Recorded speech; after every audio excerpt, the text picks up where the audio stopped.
Sebanyak 6 orang bersaksi dalam sidang lanjutan dugaan kasus gratifikasi dan pemerasan ex-Menteri Pertanian Syahrul Yassin Limpo di Pengadilan Negeri Tipikor. Sidang kali ini menguak fakta soal pemerasan dan gratifikasi SYL senilai 317 juta rupiah yang dikeluarkan Ditjen Perkebunan Kementan. SYL juga memeras badan karantina Kementan hingga mencapai 6,6 miliar rupiah untuk memenuhi kebutuhan pribadinya. Salah satunya adalah momen SYL yang meminta dibelikan mic senilai 25 juta rupiah lewat Dirjen Perkebunan Kementan Andi Nur Alamsyah. Permintaan diajukan melalui WhatsApp oleh SYL dengan berdalih meminjam uang ke Andi, namun hingga kini uang tersebut belum dikembalikan. Sementara itu, Sekretaris Badan Karantina Kementan Wisnu Haryana mengaku bahwa SYL terbilang sering meminta beli durian jenis musangking hingga mencapai 46 juta rupiah. Tak hanya itu, SYL juga meminta dibiayai Dinas Luar Negeri, kebutuhan lainnya hingga tiket untuk keluarga SYL dalam melakukan perjalanan dalam negeri dengan total 6,6 miliar rupiah. Dalam sidang ini, Jaksa Penuntut Umum menghadirkan 7 saksi, 4 diantaranya merupakan pejabat di Kementerian Pertanian. Namun, hanya 6 saksi yang hadir di persidangan. 1 orang saksi yaitu Dedi Nur Syamsi, Kabak PPS DMP, tidak hadir dan akan hadir memberikan keterangan pada sidang berikutnya. SYL sudah ditetapkan sebagai tersangka bersama 2 orang lainnya yang didakwa telah melakukan pemerasan dan menerima gratifikasi dengan total 44,5 miliar rupiah yang digunakan untuk memenuhi berbagai kebutuhannya. Dari Jakarta, Tim Liputan iNews melaporkan. Seorang anggota marinir tewas dengan cara tragis di pos Satgas Mobile Yahukimo, Papua Pegunungan.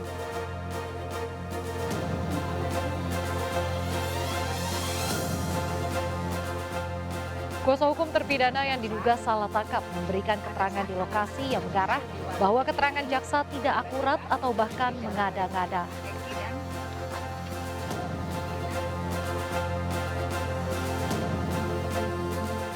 Di sela-sela agenda World Water Forum WWF ke-10 di Nusa Dua Bali, CEO Tesla Elon Musk menghadiri gala dinner dengan Presiden terpilih 2024 Prabowo Subianto.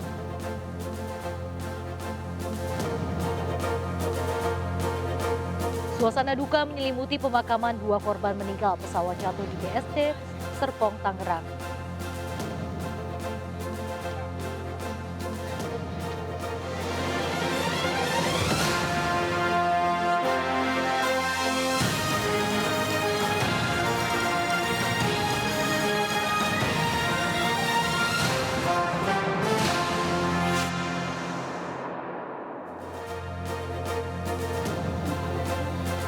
Selamat pagi, apa kabar pemirsa? Selain berita utama tadi, sejumlah laporan menarik juga akan menemani aktivitas pagi Anda.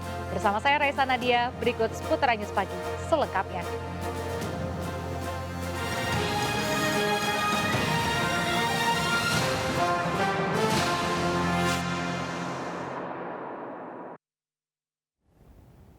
Pemirsa, seorang anggota marinir tewas dengan cara tragis di pos Satgas Mobile Yahukimo, Papua Pegunungan. Keluarga sempat curiga setelah pada tubuh korban ditemukan luka lebam dan sundutan rokok. Pihak marinir melansir korban yang tewas dengan cara bunuh diri akibat depresi setelah terjerat utang hingga ratusan juta rupiah. Utang yang menjerat prajurit berpangkat letu tersebut akibat gemar bermain judi online. Usai kejadian, jasadnya dimakamkan di kampung halamannya di Langkat, Sumatera Utara. Di BRI tidak dilakukan juga. Ternyata pinjaman Bank Wori tidak berbekas juga. Kemana? Dari download yang ada itu ada download judi online tanpa syarat, silakan peminjam. Ingin kembali cepat, nah ini langsung judi online. Karena dari cerita ini yang ada, bank ini belum dilunasi. Yang Bank BRI ya, BRI belum dilunasi, pinjam ke Bank Wori. Harapannya dari Bank Wori untuk menutup bank di BRI. Tidak dilakukan juga. Ternyata pinjaman Bank Wori tidak berbekas juga. Kemana? Dari download yang ada itu ada download judi online berulang-ulang. Yang BRI-nya tidak dilunasi, sampai sekarang masih ada. Padahal pinjamannya tertulisnya itu pinjam untuk melunasi, betul Pak ya? Untuk melunasi Bank BRI. Di satuannya awal itu sebelum masuk di jajaran tempat saya, sudah meninggalkan utang. Temen kuliahnya di kedokteran 2 orang, ditinggalin utang juga. Dan nilainya cukup fantastis. Ada 1 orang yang nilainya 400 lebih ya.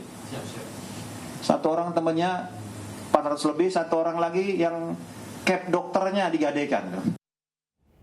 Kuasa hukum terpidana kasus pembunuhan Vina dan Eki menilai ada kejanggalan dan rekayasa saat penangkapan para pelaku. Dalam tuntutan jaksa, 8 terpidana disebut sedang duduk-duduk di pinggir jalan Perjuangan. Namun saat ditelusuri, keberadaan warung tersebut ternyata berada di dalam gang sempit. Kejanggalan lain yakni salah satu terpidana atas nama Saka Tata diciduk polisi saat tengah melintas di depan SMPN 11. Awalnya warung ini adanya di sini. Sementara dalam tuntutan jaksa, pada saat anak-anak berkumpul di warung Bu Nini, tiba-tiba di Jalan Raya Perjuangan, Eki dan Vina melintas.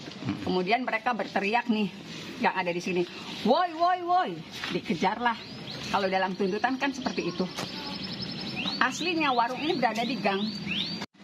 Dan tidak mungkin kalau masa orang biasa lewat ke sini, ini hanya jalan-jalan untuk penduduk sekitar. Jalan raya itu yang diasumsikan oleh jaksa, korban itu melintas, kemudian diteriakin dari sini. Logikanya kalau menurut teman-teman ketemu nggak? Warung itu di sini, korban melintas di sana, diteriakin, woi, woi, woi. Yang tuntutan ya, saya dasarnya tuntutan. Berarti ini yang diteriakin itu ya? Ya, jadi kesannya di warung Bu Nining di sana, Ujung. dia ngelintas terus woi woi. Di dalam tuntutannya kan gitu. Woi woi woi diteriakin dari sana. Sementara anak melintas di sini. Coba lihat ke sana, masuk akal nggak kelihatan. Nggak kelihatan gitu. Suasana duka menyelimuti pemakaman 2 korban meninggal pesawat jatuh di BSD Serpong, Tangerang. Keluarga menangis histeris saat jenazah korban akan dimakamkan.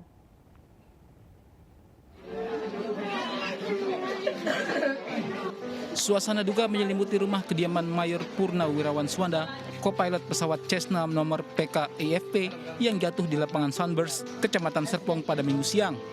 Tiba di rumah duka di Kota Cirebon pada pukul 10 Senin pagi, kedatangan jenazah disambut isak tangis keluarga.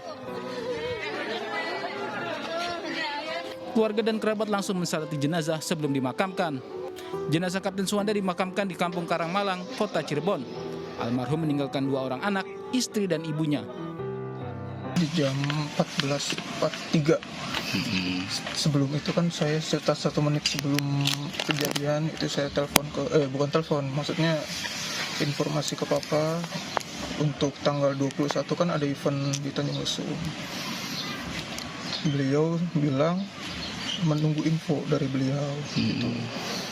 Ya, terus setelah saya infokan 14.42 itu 14.43 saya diinfokan lagi untuk dari kondisi papa saya, dan di 43 itu saya dikabari untuk papa sudah kecelakaan. Suasana duka juga terlihat di rumah korban meninggal lainnya, yakni Farid Ahmad yang merupakan mekanik pesawat. Di depan peti mati ayahnya, ketiga anak kembar korban tidak berhenti memanggil nama sang ayah yang dikenal baik dan penyayang. Usai disalatkan, jenazah almarhum dimakamkan ke tempat pemakaman wakaf di Cihanjuang, Kabupaten Bandung Barat, Jawa Barat. Tim Liputan melaporkan. Pemirsa, periksalah secara rutin jaringan listrik di rumah. Diduga akibat korsleting listrik, 3 petak ruko di Kota Padang, Sumatera Barat habis terbakar. Sementara di Palangkaraya, Kalimantan Tengah, kepanikan terjadi saat puluhan rumah panggung yang terbuat dari kayu terbakar.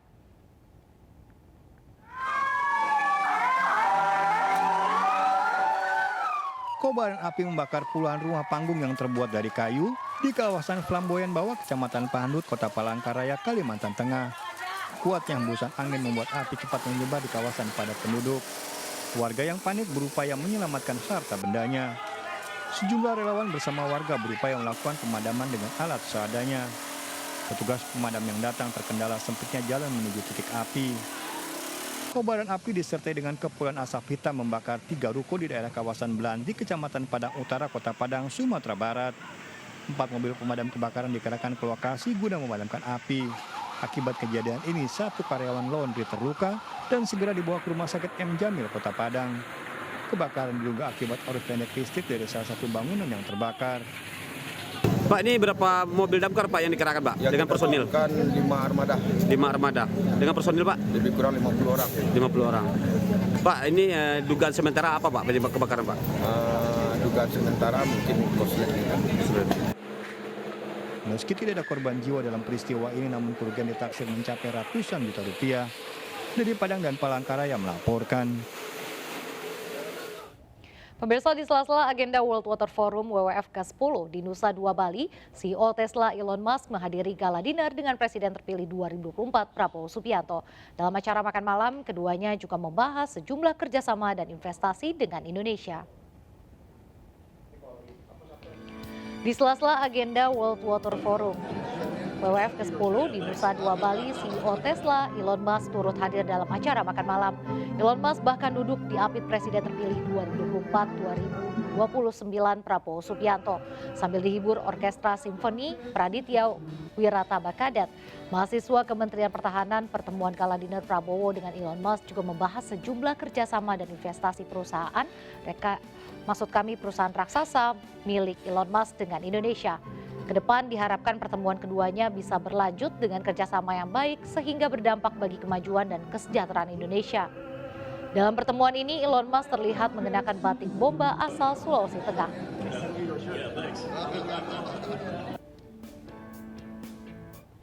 Pemirsa, Presiden Joko Widodo pimpin KTT World Water Forum atau Forum Air Dunia ke-10 di Nusa Dua Bali.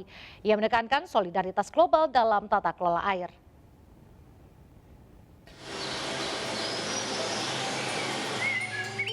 Presiden Joko Widodo menyambut kedatangan para pemimpin delegasi yang menghadiri konferensi tingkat tinggi atau KTT World Water Forum di Bali International Convention Center atau BICC Badung, Bali.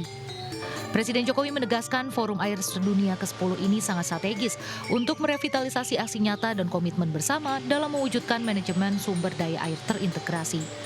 Indonesia pun mendorong 3 hal secara konsisten, yakni prinsip solidaritas, hidrodiplomasi konkret, dan memperkuat kerjasama internasional terkait air. There are 3 points that Indonesia has been consistently pushing for. First, strengthening the principles of solidarity and inclusivity to achieve solutions to common challenges, especially for small island countries and countries that are facing water scarcity. Second, empowering hydrodiplomacy towards concrete and innovative cooperation and avoiding competition in the management of transboundary water resources. Third, strengthening political leadership as a key to the success of various cooperation towards sustainable water security. Ketua DPR RI Puan Maharani juga menghadiri agenda rapat sebagai wakil dari Interparliamentary Union atau IPU Forum Parlemen Dunia. Puan mengatakan parlemen dan pemerintah mampu meningkatkan pendanaan untuk pengadaan air bersih, maka persoalan kelangkaan air akan dapat diselesaikan secara signifikan. Ia menegaskan komitmen Parlemen Dunia dalam menghadapi berbagai persoalan terkait air. Aktris Cinta Laura yang menjadi duta komunikasi WWF ke-10 juga hadir dan berbicara terkait pencemaran serta kelangkaan air bersih. Ia juga mengajak generasi muda untuk berkontribusi nyata dalam menjaga ketahanan dan kelestarian sumber daya air. Sebelumnya, Presiden Jokowi menggelar jamuan makan malam bagi para tamu negara dan delegasi di Taman Budaya Garuda Wisnu Kencana, Ungasan, Kuta Selatan, Badung, Bali. Parade budaya khas Indonesia kental terasa mulai dari pakaian yang dikenakan kepala negara dan undangan hingga penampilan seni musik dan tari serta menu makan malam. Pada kesempatan tersebut, Presiden Joko Widodo menyampaikan terima kasih atas partisipasi para tamu negara dan berharap semangat Forum Internasional Sektor Air terbesar di dunia membawa semuanya untuk bekerja sama berbagi akses air bersih dan sanitasi. Dari Badung, Bali, Bagus Alit melaporkan. Pemirsa, ratusan jurnalis di Banyuwangi demo di kantor DPRD Banyuwangi, Jawa Timur. Wartawan yang tergabung dalam Aliansi Jurnalis Banyuwangi menolak revisi Undang-Undang atau RUU Penyiaran karena bisa mengancam kemerdekaan pers.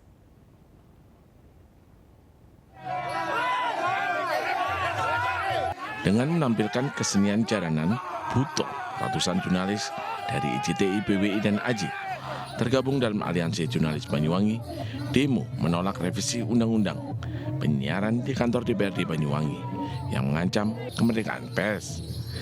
Kesenian khas Nusantara dengan nilai mistik sengaja dihadirkan sebagai bentuk sindiran karena dalam draft Undang-Undang Penyiaran melarang penayangan siaran mengandung unsur mistik serta penayangan siaran pengobatan supranatural.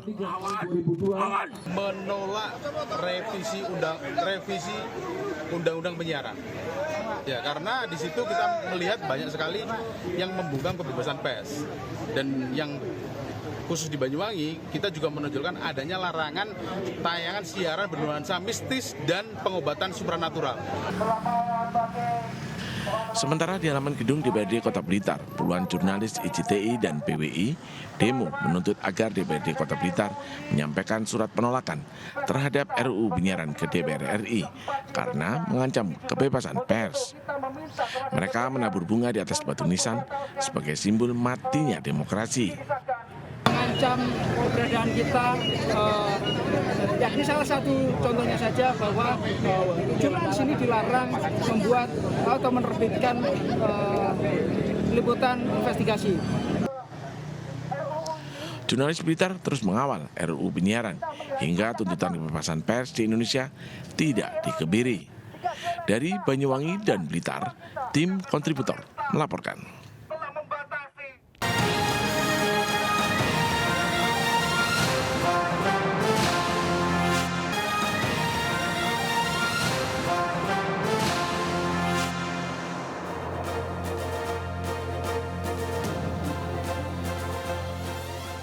Terima kasih masih bersama kami.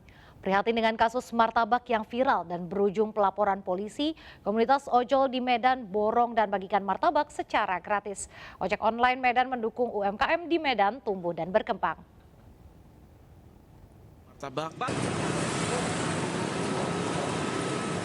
Puluhan pengemudi ojek online langsung menyerbu usaha martabak Bangka milik Amin yang sempat viral.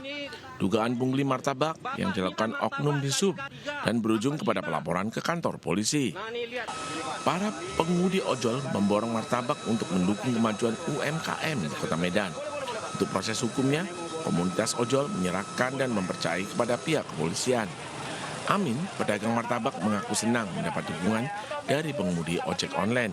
Dirinya juga berterima kasih kepada Wali Kota Medan Bobi Nasution yang sudah memerintahkan anggotanya untuk mencabut laporan ke kepolisian terhadap dirinya. Terutama saya mendapat dukungan ya dari masyarakat Medan, terutamanya ojol. Mau ucapkan terima kasih sama Pak Bobi selaku Wali Kota kita. Pak Bobi sangat melindungi masyarakat kecil. Saya berterima kasih sama Pak Bobi. Sebelumnya, pedagang martabak terlibat perselisihan dengan petugas di sub yang diduga meminta sejumlah martabak ketika melakukan sosialisasi larangan parkir di atas trotoar minggu lalu. Dari Medan, Sumatera Utara, Ahmad Ridwan Nasution melaporkan. Pemirsa, kenaikan kasus COVID-19 di Singapura melonjak dalam 2 pekan terakhir. Puncak gelombang baru COVID-19 di Singapura diprediksi terjadi pada Juni 2024 mendatang. Pemerintah Singapura mencatat ada 25.900 kasus COVID-19 yang baru terjadi pada 5 hingga 11 Mei 2024. Adapun rawat inap meningkat sekitar 250. Di pekan sebelumnya, kasus COVID-19 di Singapura yakni 13.700 kasus dengan 181 pasien rawat inap. Pemerintah Singapura memprediksi puncak gelombang baru COVID-19 akan terjadi pada pertengahan hingga akhir Juni 2024 mendatang. Diketahui proporsi COVID-19 yang tersebar di Amerika Serikat berjumlah lebih dari 2/3 dari kasus keseluruhan di Singapura. Sementara masa inkubasi varian baru Flirt disebut serupa dengan Omicron, yakni 5 hari atau lebih sebelum muncul gejala.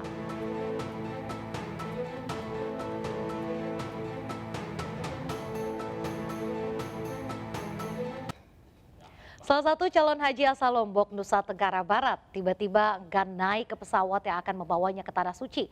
Sementara di Tangerang, Banten, 5 calon haji gagal berangkat ke Tanah Suci dengan berbagai alasan.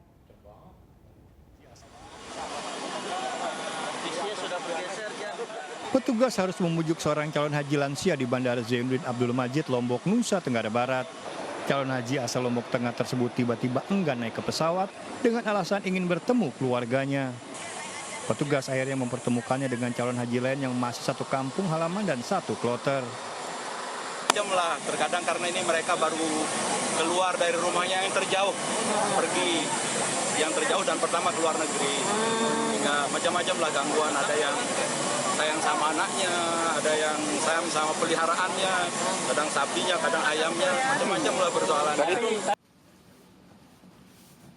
Kementerian Agama Tangerang Selatan, Banten mencatat 5 calon jemaah haji gagal berangkat ke Tanah Suci. 2 calon haji meninggal dunia, sedangkan 3 lainnya karena sakit. Seorang calon haji asal Kabupaten Mandailing Natal, Sumatera Utara, Abdul Rahim Dalimunte, terpaksa ditunda keberangkatannya ke Tanah Suci karena mengalami penyakit menular. Kondisi calon haji tersebut diketahui setelah dilakukan pemeriksaan kesehatan di pelayanan One Stop Service di Aula Jabar Nur, Asrama Haji Medan, Sumatera Utara. Untuk tetap bisa berangkat ke Tanah Suci, Abdul Rahim harus menjalani perawatan penyakit parunya. Dari Medan, Sumatera Utara, Ahmad Ridwan Nasution melaporkan. Pemirsa, sejumlah simpatisan menggelar aksi menyalakan lilin dan doa bersama di depan gedung Kedutaan Besar Iran sebagai bentuk duka cita atas meninggalnya Presiden Iran Ebrahim Raisi. Sejumlah simpatisan dan warga terlihat melaksanakan kegiatan doa bersama dan menyalakan lilin di depan gedung Kedutaan Besar Iran pada Senin malam. Kegiatan ini dilakukan sebagai bentuk penghormatan dan bela sungkawa atas meninggalnya Presiden Iran Ebrahim Raisi.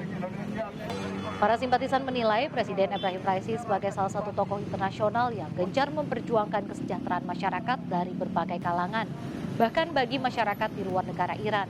Kegiatan ini diakui sebagai bentuk dukungan moral dengan harapan nantinya negara Iran dapat menemukan sosok pemimpin dengan kualitas yang sama dengan Ebrahim Raisi.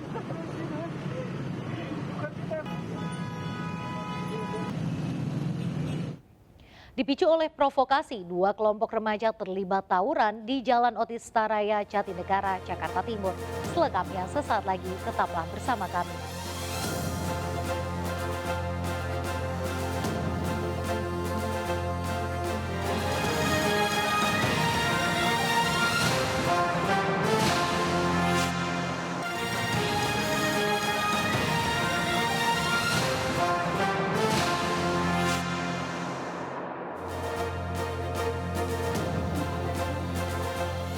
Terima kasih masih bersama kami. Pemirsa, selalu menang di tiap pilkada, Partai Perindo kembali jadi pilihan Bupati Penukal Abab Lematang Ilir Heri Amalindo untuk mendukungnya maju sebagai calon gubernur Sumatera Selatan. Partai Perindo juga dipilih sebagai kendaraan politik oleh Edi Saltana Putra yang juga akan maju sebagai calon gubernur Sumatera Selatan.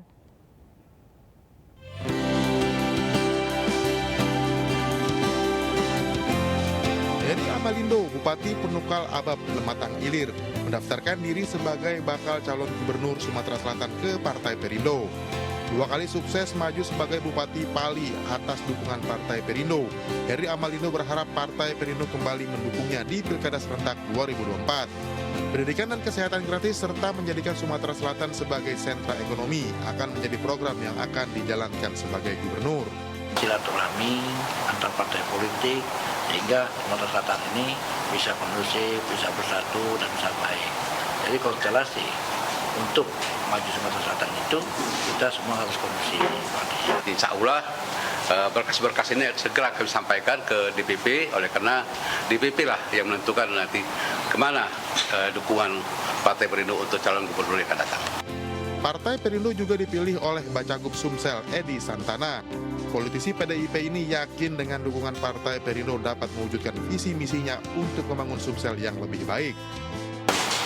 Dan juga langsung diusung dari Partai Perindo untuk menjadi calon gubernur Provinsi Sumatera Selatan. Harapan supaya lebih majulah provinsi ini. Partai Perindo membuka peluang bagi setiap tokoh di daerah untuk maju sebagai calon kepala daerah di seluruh Indonesia untuk mewujudkan visi misi menuju Indonesia sejahtera. Dari Palembang, Sumatera Selatan, Ahmad Saiful, iNews melaporkan. Peningkatan dan pemerataan pendidikan menuju Indonesia Emas 2045 menjadi harapan pemuda Perindo dalam diskusi publik bertajuk Spirit of Indonesia 2024. Dalam diskusi ini, sejumlah isu terkait tantangan menuju Indonesia Emas 2045 juga dibahas guna mencari solusi.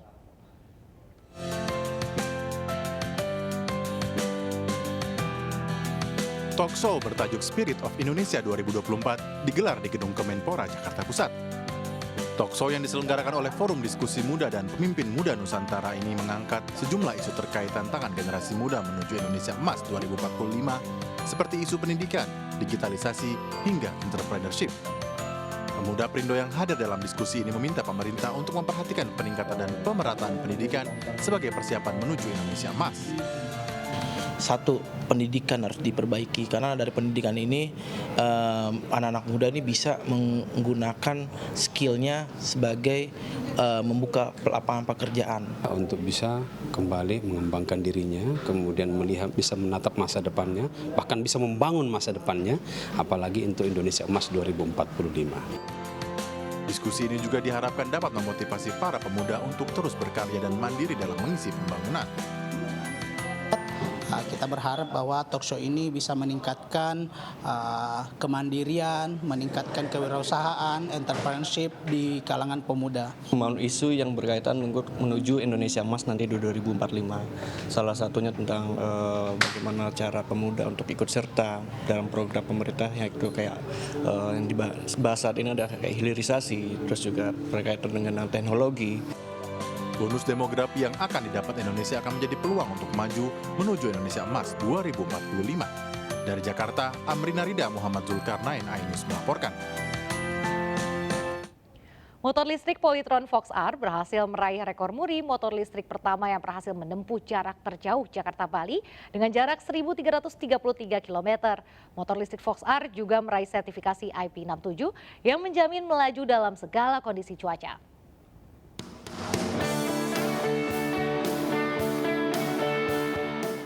Setelah resmi diluncurkan 2 tahun lalu, motor listrik Polytron Fox R masih menjadi pilihan menarik bagi para pengendara, terlebih bagi yang menginginkan kombinasi antara kinerja handal dan mobilitas ramah lingkungan. Fox R merupakan motor listrik besutan Polytron sebagai brand asli Indonesia yang memiliki fitur canggih, inovatif, dan kemampuan mobilitas tinggi. Polytron menunjukkan komitmen seriusnya dalam mendukung perjalanan jarak jauh dengan membangun infrastruktur fast charging station yang nantinya akan mudah diakses secara cuma-cuma khusus pengguna motor listrik Polytron.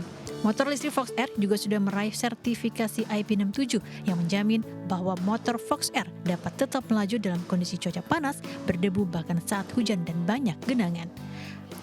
Perlindungan terhadap suku cadang atau kemampuan ketahanan terhadap suku cadang kita. 6 itu artinya terhadap debu atau partikel keras, 7 itu terhadap cairan atau air. Nah, kita sudah lulus dan mendapatkan sertifikasi dari Sukovindo. Motor ini juga bisa menjadi pilihan yang praktis untuk touring dan perjalanan jarak jauh. Tak hanya itu, motor listrik Fox R meraih rekor muri sebagai motor listrik pertama yang berhasil menempuh jarak terjauh, yakni Jakarta-Bali dengan jarak 1.333 km.